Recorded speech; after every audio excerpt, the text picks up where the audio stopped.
भारत को आज़ाद हुए 70 साल से ज़्यादा हो गए हैं और यह आज़ादी 200 साल की गुलामी के बाद मिली थी। ब्रिटेन ने इन 200 सालों में भारत को बहुत लूटा और भारत की अरबों की संपत्ति लेकर चले गए।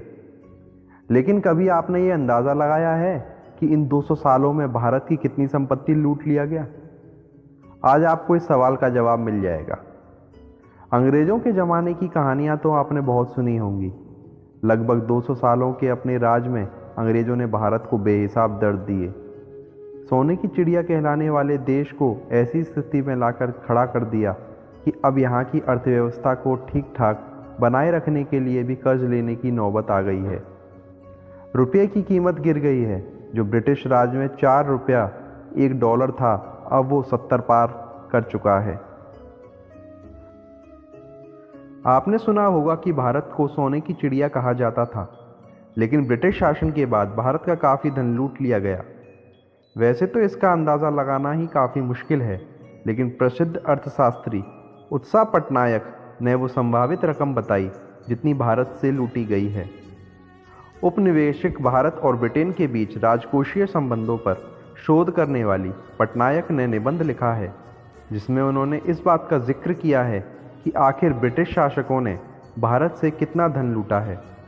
ब्रिटिश शासकों की ओर से लूटे गए खजाने की वजह से अर्थव्यवस्था पर काफ़ी असर पड़ा है।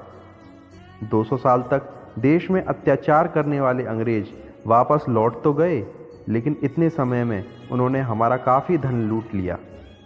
जानी मानी अर्थशास्त्री उत्साह पटनायक ने अपने निबंध में लिखा कि अंग्रेज़ों ने भारत का करीब $45 ट्रिलियन का धन लूटा है।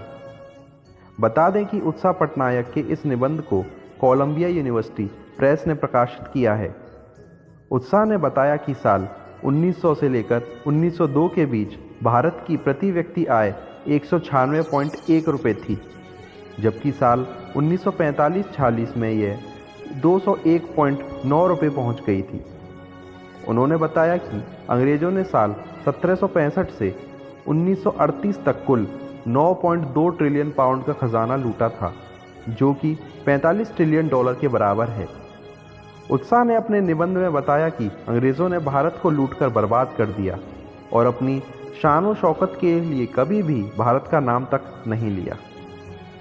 उत्साह पटनायक की एक रिसर्च के मुताबिक ईस्ट इंडिया कंपनी ने भारतीय व्यापारियों और नागरिकों पर कई तरह के कर लगाए थे, जिससे कंपनी को काफ़ी आमदनी हुई।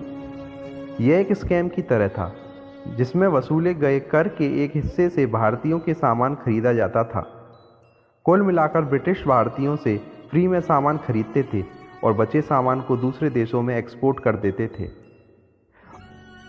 औद्योगिकीकरण में ब्रिटेन ने भारत से जमकर चोरी की और तरक्की की।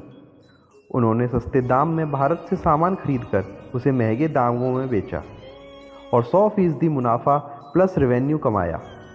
1847 तक भारत में पूरी तरह से ब्रिटिश शासन लागू हो गया और नया टैक्स एंड बॉय सिस्टम लागू किया गया।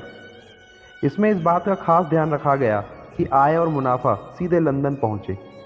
इतना ही नहीं, भारतीय रेवेन्यू से ही ब्रिटेन दूसरे देशों के साथ जंग करता था। उसका खर्चा भी भारत से ही निकालता था। 1840 में चीन की घुसपैठ और 1857 में भारत का विद्रोह आंदोलन को दबाने के लिए भी आया खर्चा भारतीयों से कर के रूप में वसूला गया। यही नहीं, भारत से ले जाया गया सामान और पैसा ब्रिटेन ने अपने साथ साथ दूसरे देशों के विकास में भी इस्तेमाल किया। पटनायक की रिसर्च के मुताबिक तरह तरह के पैतरों से ब्रिटेन ने कुल 190 सालों में भारत से करीब $44.6 ट्रिलियन चुराए, और इसमें वो ब्रिटिश काल के दौरान भारत पर बड़ा कर्ज शामिल नहीं है। गौरतलब है कि अगर यह पूरा पैसा और कर भारत ने अपने विकास में लगाया होता तो आज हमारा देश सबसे ताकतवर देशों में एक होता। अर्थव्यवस्था के मामले में भारत सबसे आगे हो सकता था और देश की सदियों की गरीबी दूर हो जाती। बीच में इस पूरे मामले को दबाने की कोशिश की गई थी।